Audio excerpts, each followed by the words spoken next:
This Okay, well, conference will now be recorded. welcome to session number 4 of Accelerated Greek. Tonight we're going to be studying basically all the parts of speech that aren't verbs and nouns. Now that sounds like a lot, but generally these are the easiest ones to understand. You can make a decent argument that they're the hardest ones to master in Greek. I have multiple books that are written about only prepositions. Most of the people that I have read and the teachers that I've had tend to think that the prepositions are where a lot of the exegetical nuance is in the Greek language, because whenever we assign a word to those particular words, we usually use one word or a couple words. In Greek, they have a connotation that carries 2 and 3 different English words at the same time, and that's sometimes why it is a little bit more difficult to translate them, but it's also generally more rewarding whenever we start looking at the benefit that we get.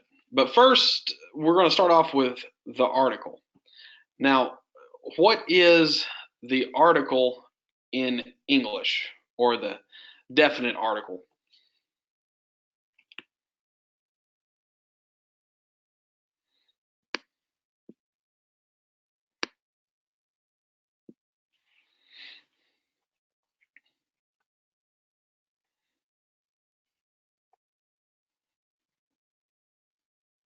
Can anyone see what I highlighted? Yeah, Stan, it said the. Okay. So in Greek, there are multiple words for the, and they all match up with a different one of the cases that we talked about before.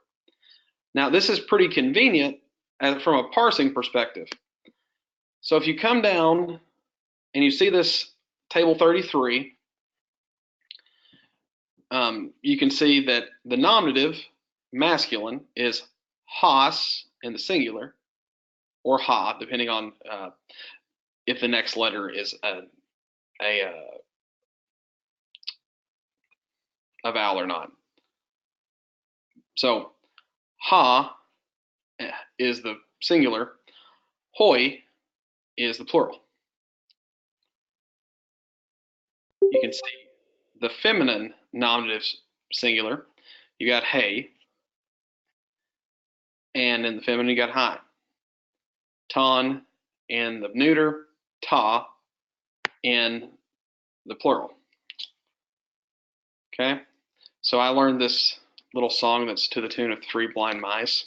So it's ha, hey, ta, tu, tes, tu, to, te, to, ton, te, ton, hoi, hi, ta, ton, ton, ton, tois, tais, tois, tus, tas, ta.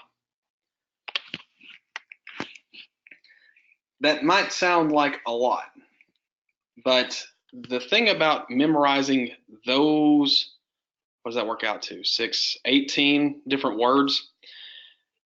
If you memorize those words, you actually can parse any noun in Greek, because most nouns are always going to be preceded by the article. So if you know the article must match up with the noun in case, number, and gender. Well, whenever we see hoi, we know that it's a nominative masculine plural, just by the fact that it starts with a hoi before it. Does that make sense?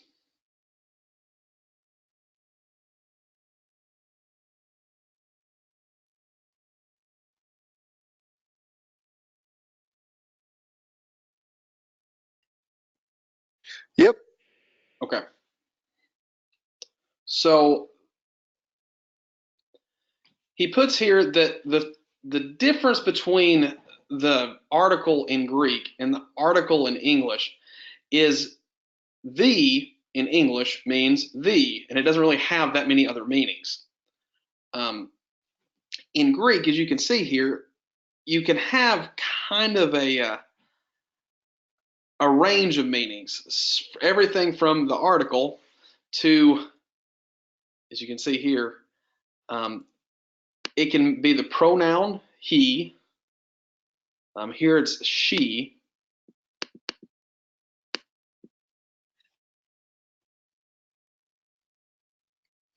Well, I guess going crazy. Here it's it. He uses the phrase here. It can also be used to rope in a prepositional phrase. I think this is his kind of word for this, but this is something that you will see every once in a while. I will tell you, this is not common. So what he is saying here, if you look down to his example in table 34, ha neos tu theu, ha en to oreno, the temple of God in heaven. What he's pointing out is you can tell, since it's ha neos and ha en to orano, it's the temple that's in heaven, not God. At least the emphasis is being placed on that. Here in the second example, at the bottom of table 34, ha neos tu theu tu en to orano. In this example, because the two begins the prepositional phrase here, the heaven part, the in heaven, is referring to God. Do you see how that works?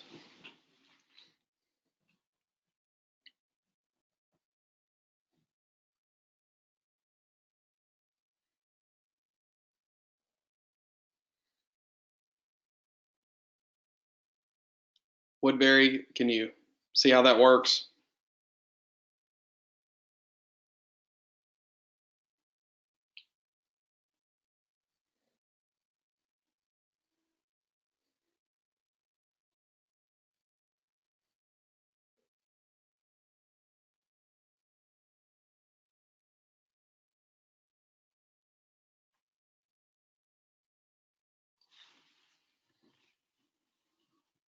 Are you able to hear me? Can you hear us now?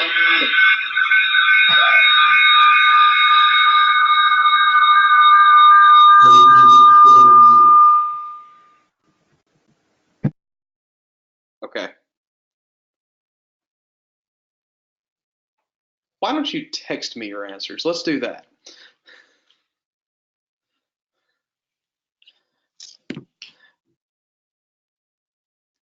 Can you see? If everybody can see how that works. Chris, can you see that?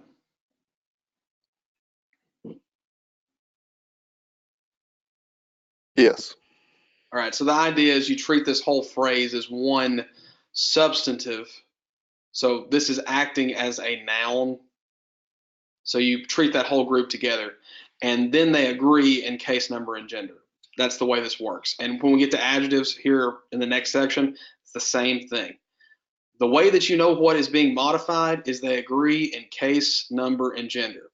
If there happens to be, and this isn't that common, if there happens to be two things with the same case, number, and gender in the same sentence, it's generally whatever is closest to the adjective. Okay, so you can see here, adjectives function the same way they do in English. They can attribute value to a noun, so the good, the bad, and the ugly. They can stand by themselves and act like a noun. So the good, the bad, and the ugly, as in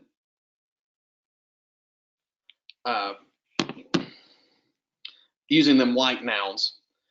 And that's a function called a substantive. So it has the substance all its own and can stand alone. That's a substantive. Basically, it's something that isn't a noun that is performing the duty of a noun. All right, so in Greek, they all have the same declensions endings that the nouns do, and it works the same way. When you look up the version in the dictionary, in the lexicon, the lexical form is going to be the nominative singular masculine, this one up here in the top left. From there, everything is the same depending on what it's modifying. So if this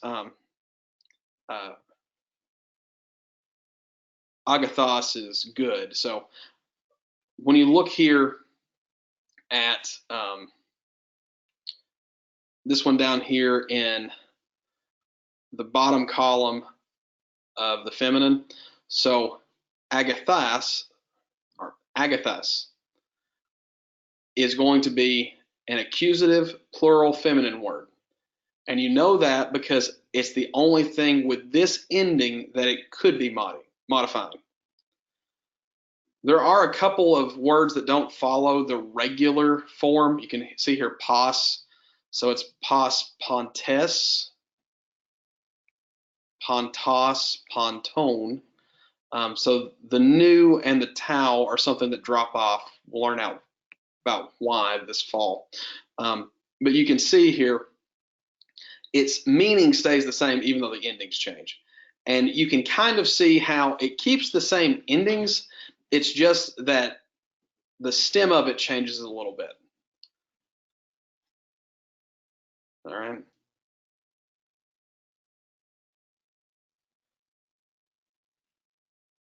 The next thing it talks about here is how there's comparatives and superlatives.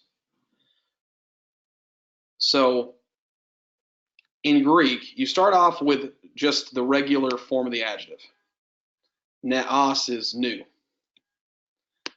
So to make the comparative, so the ER form is TER. So neoteros is the newer. To add the superlative, it's taught. Neotatos is the newest. I'll tell you that the software should be able to do this for you, so you don't have to spend a whole lot of time memorizing that.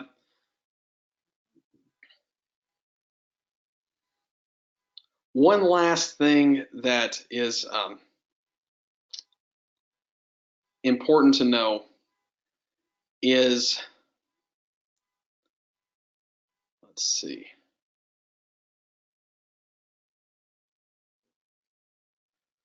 Yeah, this is something that you might want to take a look at. This is under the 3 examples here in 6.221. I would at least mark this as something important.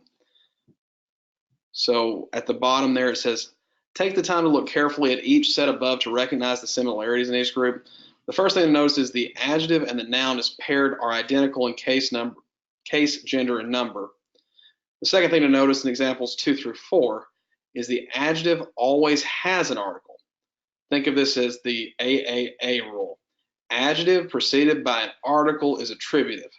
Even when the noun does not have the article, the adjective still does. This demonstrates a simple maxim about Greek adjectives. The article is key to understanding the adjective function. These are the rules. The adjective must be in concord, so they have to have the same case, gender, and number. Number 2, if the noun has an article, the adjective must have it too.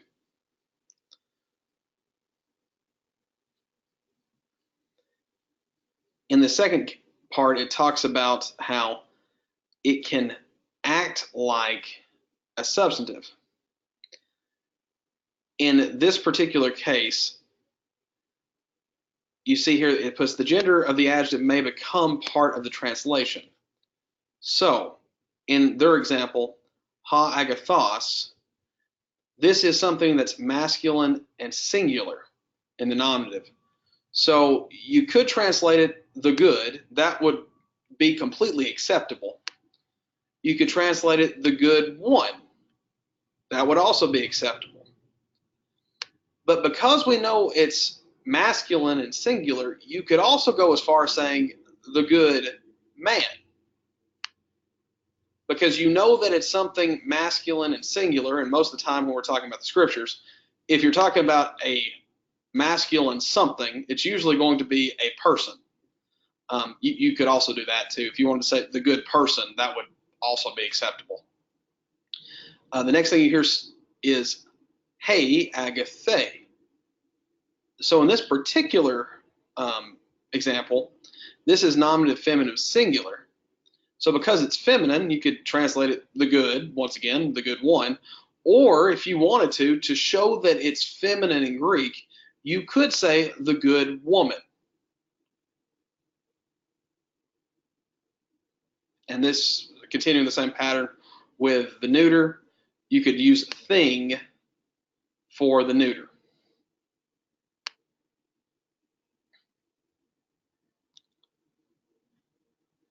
In all the above cases, the adjective has the article but is not in concord, so it doesn't match in case, number, and gender with a nearby noun.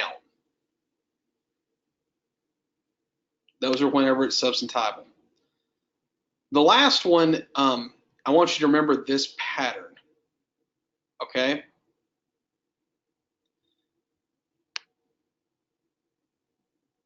If you want to highlight something, it's this second, under 6.223, if you want to highlight something, it's that second bullet point. Agathos ha anthropos. So this is, the man is good. Notice that a me is not anywhere in the sentence. Whenever you notice this pattern where you have the word for it is auricular, so there's no article. When you have an auricular adjective followed by an articular noun, there is an implied is, am, are type statement. Context will usually tell you which one it is. For the purposes of this class, I want you to always translate it in the present. There are a few examples where you would translate it as something called a historical present. That's where the sentence itself is, it's written like it's in the present, but because there are events that happened in the past, we as the reader would talk about them as in the past. So generally we translate those in the past. That comes up a lot when we're translating the Gospels. That's basically it for adjectives. So if you can remember the substantival rules and how to translate those, and then remember, the screen will catch up with me. If you can remember the different forms where it's not a sentence and it's in an attributive position, which is all of these. If you can remember, these are all the ones where you translate it like it's an adjective. And in this last group, you translate it like it's a predicate adjective or predicate nominative.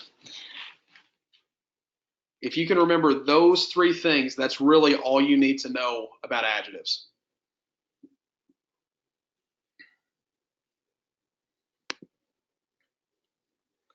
Any questions on that?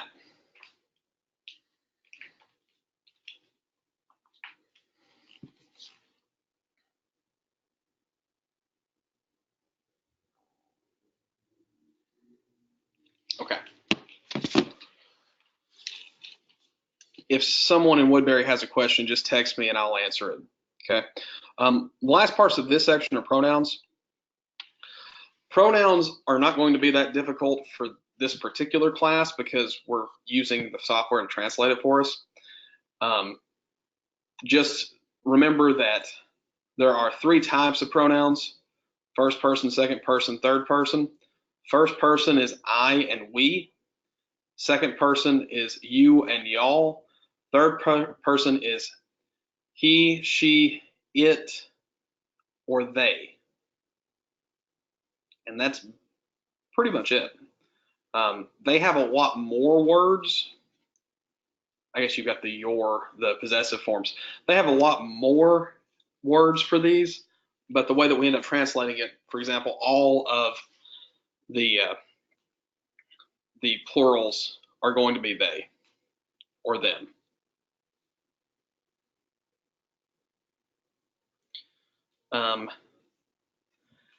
This doesn't come up very often, but it does point out something here.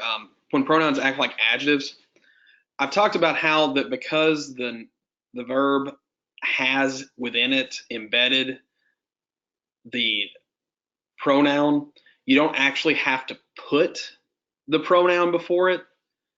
So if anyone ever puts the pronoun, it's for emphasis. A lot of times you see it translated as these two ways, as either the same word, so that's the article, pronoun, noun, that is the same. So you may have seen a few places where it says this same Jesus. I think the King James uses that a few times. This is where it comes from. So whenever you see this pattern, article, pronoun, noun, that's being used as an intensive. Or sorry, as an intensive attributive, to clarify. There's also an intensive predicate. So in this case, it's aute, he, krites. So in this particular formation, it's usually added like a reflexive. So the creation itself in Romans 8:21, if this was translated literally, it would be her, the creation. So usually you'll be tipped off that this is happening because whenever you read it and just try to do it word for word, it's going to sound really funny. So you end up with this funny phrase, and you usually can figure out, oh, this is being used like an intensive predicate. Let's change it around to make it add emphasis. Yeah, they did it here in the ESV.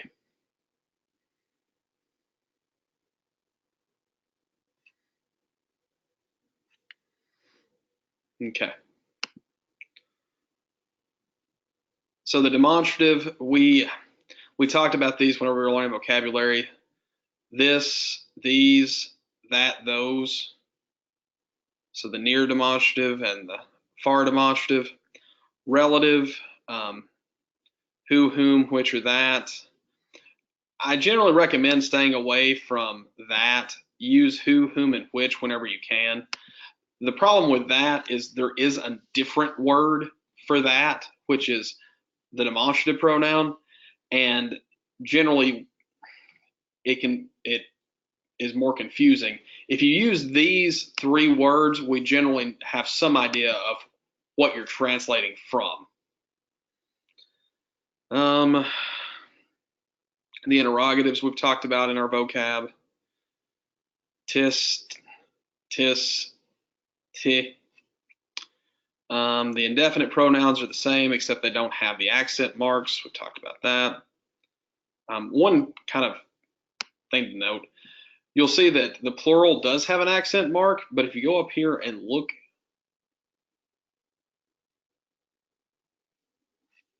in the so in the interrogative, it won't. It will in the indefinite. Just kind of know that shift happens. It will tell you this whenever you hover over it. Numbers, you probably will want to know Hace, Dua, and Trace. Maybe Tesseres. Beyond that, you're not going to be counting much higher than that. Okay. It does have here protos is first. All right, so that's that section. Adverbs and prepositions. Prepositions are the main thing I want to get to. So adverbs are more or less the same as they are in English. They modify a verb, an adjective, or another adverb. They usually tell how something is done. Answer the question when, where, or why. And here you go. Adverbs are simple in Greek because there are only a dozen or so that occur in high frequency, and they are not declension. They're not declined, so they all are the same no matter how they're being used. So kakos means badly. They usually end in omega sigma, like this one. Okay. It does point out, whenever you have the article, a lot of times you'll translate it as the sick instead of the badly. Context will usually tell you that. All right. Prepositions. Can someone describe to me what a preposition is?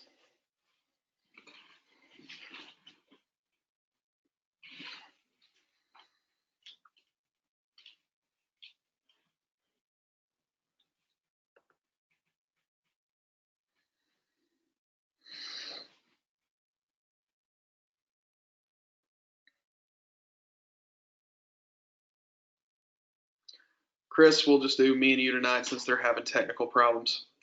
How would you describe a preposition to somebody who had never heard of one?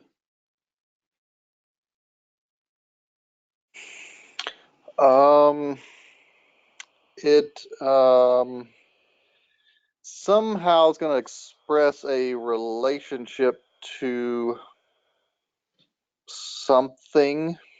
It's going to come in the form of, I don't know, it's in the form of a clause. That's probably not good for someone who's never heard it.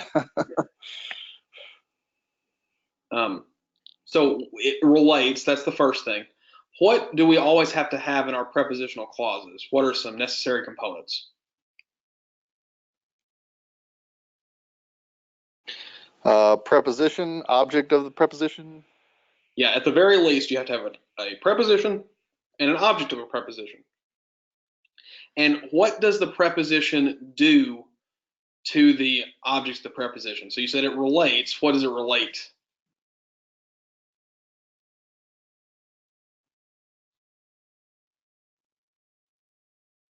Any idea? This is kind of hard.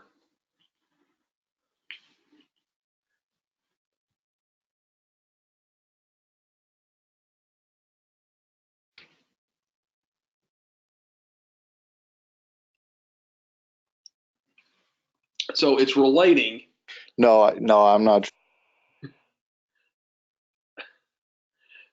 It's relating the object of the preposition to the rest of the sentence. Does that make sense? And whenever we talk about the object of the preposition, what kind of relationship are we usually trying to express?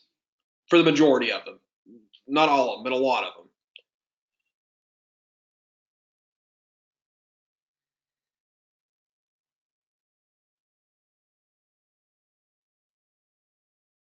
This is a little bit of reading my mind, but it comes from the word preposition. What are we usually trying to relate?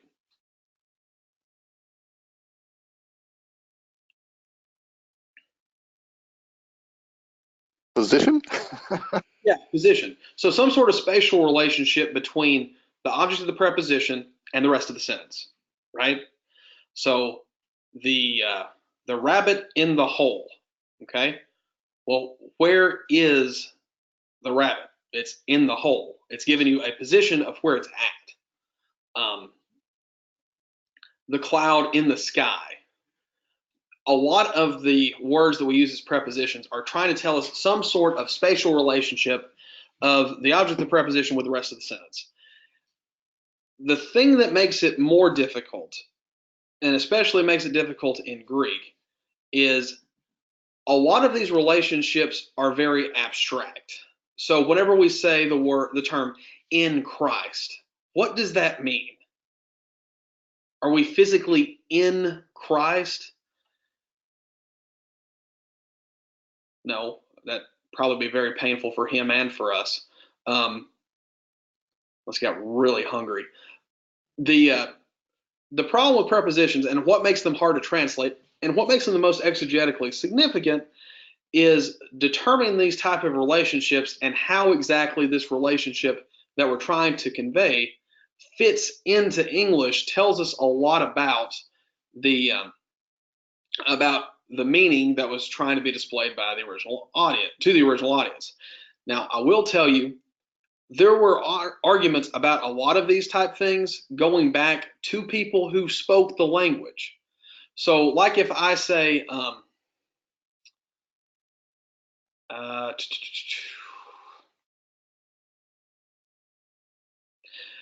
if we say a spoon of sugar, what does that mean?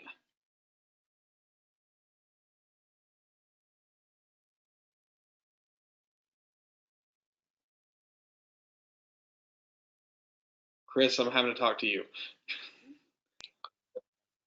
Yeah, no, sorry, my thing is freezing up and not letting me talk immediately. So a spoon of sugar. So we have a spoon that has that's cradling some sugar. Right, but the way, if you say a spoon of sugar, what else could it mean? A measurement. I was being like really weird. You could have a spoon made out of sugar with the way I phrased it. I see. It's purposely ambiguous. Now, you don't usually have that many crazy things, but it is something that does come up. So you've got this, like I said, a little bit of ambiguity and a couple of different choices how to translate things. One of the big ones is the word in, which can mean in, in. So epsilon nu can also mean the English word in. So they're pronounced pretty similar. But it can mean in, it can mean with, it can mean by. All of those things can be very, very similar, but they also can be just a little bit different. And trying to get the nuance in your translation to convey that is something that's sometimes kind of difficult. The other thing you'll notice here, so we have all the prepositions listed out here. I don't need you to memorize them now. You will notice that they do change. A lot of times the final vowel will drop off if the next word starts with a vowel. And you can also see there that if the vowel is followed by a word with a rough breathing, it also can drop out, or sometimes it'll change to a shift from a ta to a theta, p to a psi. I thought there was one more. Oh, no, that's all of them. But anyway, I said psi, I meant phi. You can get those shifts. Another thing is that depending on the object of the preposition, the Greek prepositions can change forms and change meanings. He uses this particular example of epi. So whenever we think of epi, epi means on top of generally. So like the epigastric region is the area above your stomach. Okay, epigastric. Gastric means stomach. But you'll see here that depending on the different objects, if it has the genitive, it can mean all of these things. If it has the dative, it can mean all of these things. If it has the accusative, it can mean all of these things. You'll also notice that whenever you have a causal genitive and a causal dative, they're translated the same way, but I can tell you that they do have a little bit of a different nuance to them. Genitive has more to do with the description. Dative has more to do with the function. So these are going to be, whenever I look at your translation, the thing I want to see how long you spent looking at and trying to think about. And if you give a description, these are probably going to be the ones that you have the most. He goes into conjunctions and interjections. I'm not too terribly concerned with those. He does explain the difference between a phrase and a clause. The biggest thing is right here, a clause will have a verb in some form, a verb or a verbal. So it says either a verb or it'll have a participle. I don't think I'll ever ask you anything related to that, but it is kind of important to know. All right. The last thing I want to show you tonight, before we do just a little bit of practice, is this website. So this is called opentext.org. You can see it here in your book. So what this does, if you go down to New Testament here on the left, click that, and then pick a book. We're not going to do 2 John because that's what your job is, but we will go over here to John chapter 3 that we've been looking at a little bit. So this looks really weird, but I'm going to walk you through it, and this is a very powerful tool. My guess is you won't be able to appreciate how strong this is until you've worked at this for a few months, but this can do a lot of different things. So, Hein de anthropos ekton pharisaion, Nicodemus onema auto, archon ton euedon. Whenever you come to this and you float over this, it gives you the parsing. So we see that it's a indicative third singular from a me. And if you look there, it has the different domains. So it gives you some idea of the syntax. So the basic syntax of Hein would be become, exist. And we know it's past tense, so this would be was. But you can also see there, next to the 85, it can be existence in space. It can be the mode. It can be the nature. Anthropos, it can be people, or it can be a kinship term.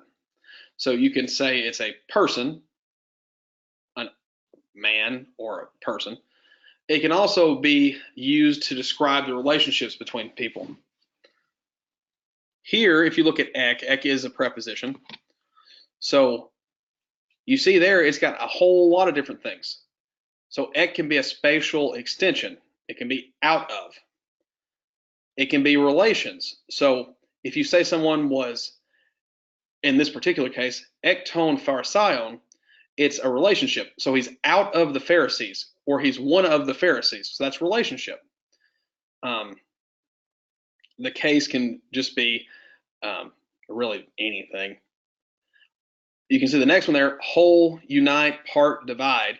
So you can say that if you were called out of Egypt, you would use ek. So ek, it can mean out of. It can be used to display time and transfer.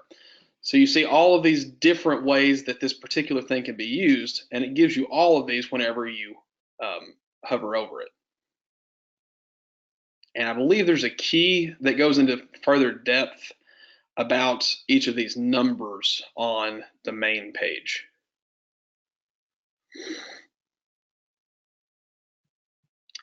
think I was just playing with this afternoon, but you can see here where you can play with the different parts of it, and it also already has done one of the major things that is going to be helpful for translation. This is called a diagrammed sentence. What they've done is they've grouped things together based on what modifiers with them. So you can see here, pull it back up. Poen, so it's do these signs. It's grouped this entire little phrase together. And then asu poes is which you do. It looks complicated, but I encourage you to play around with it a little bit, because there's a lot here that you can learn from and a lot of neat things you can do with this particular program. I was looking at your guys' final assignment, and it does group everything together that needs to go together. So this saves a little bit of the guesswork as to the order of the sentences. I'll tell you, if you use this tool, this already has most of the sentence order work, rearranging the Greek into English. It's done most of that work for you. The elder, to the elect lady and her children. So you've got this one phrase, which I love in the truth, and not I only, but also all those knowing the truth through the truth, which has been revealed in you and with, say, us into the eternities or forever. But anyway, nice little tool that you're going to have available. I can tell you, if you play with this for a few hours, I'd say if you play for this for 30 minutes a night for about 3 months, you will understand Greek syntax, because this is doing all of it for you. It's grouping things together, it's showing the modifiers, and it's showing the different possibilities. So here's an example. Enotes is from gnosko. This means knowing. So you can see here, it not only means to know, it also has a connotation of learning, understanding, holding a view. It gives you all the possibilities of translation. So knowing the truth, or you could put understanding the truth, all those who understand the truth, all those who believe the truth would be another way to translate this. We usually don't. Gnosko is usually understood to mean I know, but you could translate it that way. As long as you give me a good explanation, I will count it. So let's go back to this.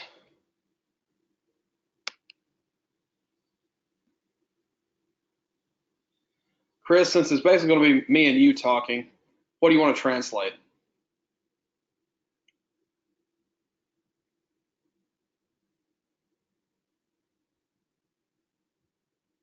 Sorry, what was the last thing you said? It kind of. I said it's just going to be me and you. What do you want to translate?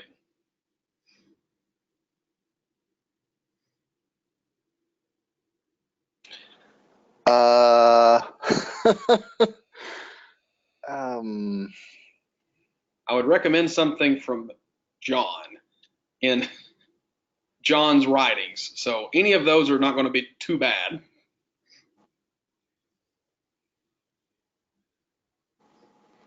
Something from what? I'm sorry, again, it cut out. I would say it's one of John's writings. So Gospel of John, Oh, First okay. John, Third John, we're skipping Second John, or Revelation. Okay. How about just like John chapter 1? All right.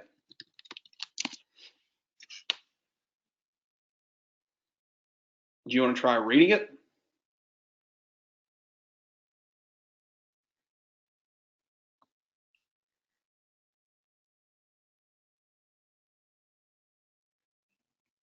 You want to try reading the first verse?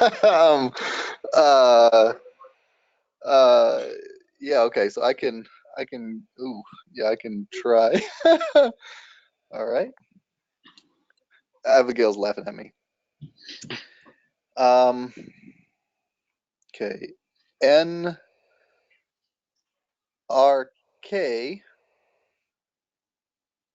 ein ha lagas kai ha lagas ein pros ton theon kai theos ein ha lagas. Okay. So let's try translating. N. What do you think N means?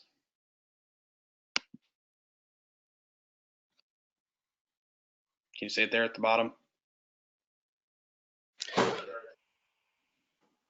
Yep.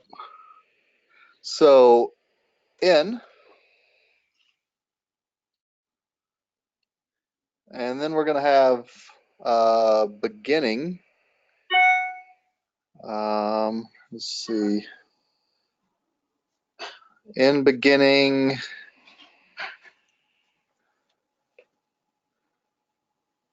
ain, imperfect. Let's see. Oh, Amy. All right, it's from Amy. I'll tell you, the imperfect of Amy is translated like the aorist. It implies a continuous aspect, but we don't have a continuous way to translate it. Yeah, I mean, I guess just thinking of, I kind of know this, so it's going to be was. So the aorist part, that's helpful. Right. So we say was, but technically, if you were going to say it was an imperfect, how would you say that?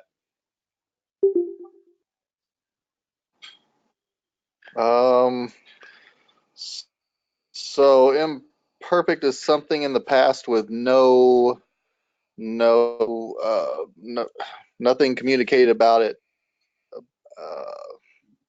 What is it about it having any? So imperfect implies that it continued for a certain period of time in the past. So okay. Was being would so be it had a certain time. Say that again. So it had a certain time where it continued. It would be was being. Does that make sense? Was being. Okay. Yes. However, a me is generally considered deponent. So it is something that we basically say that it just is. But for the record, if you're ever asked this, technically the past form of a me is imperfect. Okay. Then halagos is going to be case number gender. You got it down there.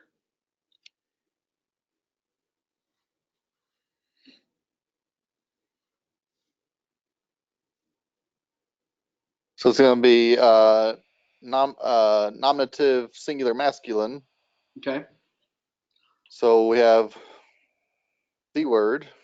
Yeah. So if we were going to say this first little clause in English, I know that nobody ever translates it this way, but in good English, how would you actually say that?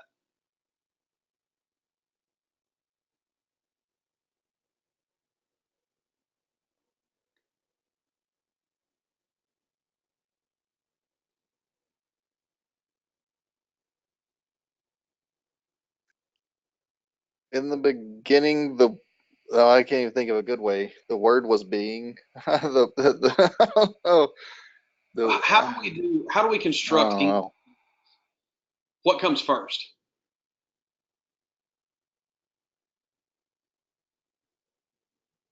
The subject. All right. So what you're asking, or yeah. So what's our subject? So the word is the subject. The word. Right. Okay. Logos. Verb. The word was being in the beginning. Yeah. I would just say was, but I've never seen a translation do this. Proper English would be the word was in the beginning.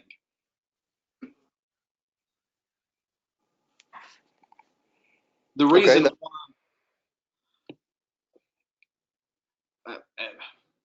why I say that was the next clause. Okay, go to that one.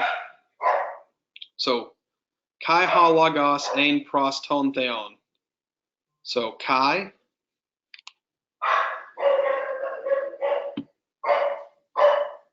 And. Halagos. And the word.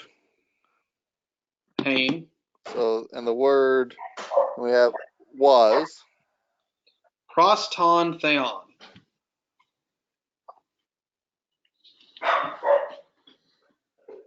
So you've got a hint down there that says, you see there, it says pros means with. Okay. Well, actually, I'm not looking at that particular one. I should switch over to that. Oh, that's fine. Book, but yeah. So, anyways, that one tells me with as well. Yeah. Yeah. What I was going to show you though is if you look at pros and BDAG, it's not quite that simple. The basic meaning is in the direction of. Okay, what is a word with pros? Okay. We would. Not telling you this. What's a word with pros in English that might be derived from this particular idea?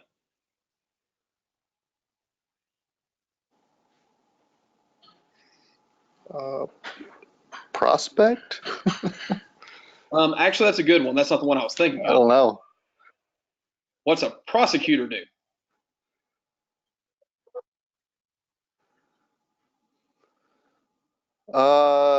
They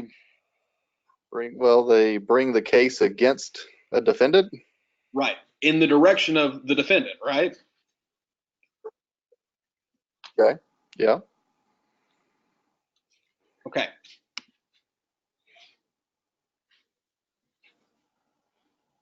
So we've got the translation here as with, but as you can see, it's not quite that simple. So the word was proston theon, so it was with God. And you also, I don't know if you saw that, it also can mean on the side of or at the side of. So the word was with God. Kai theos ein ha logos. Now, what case is theos?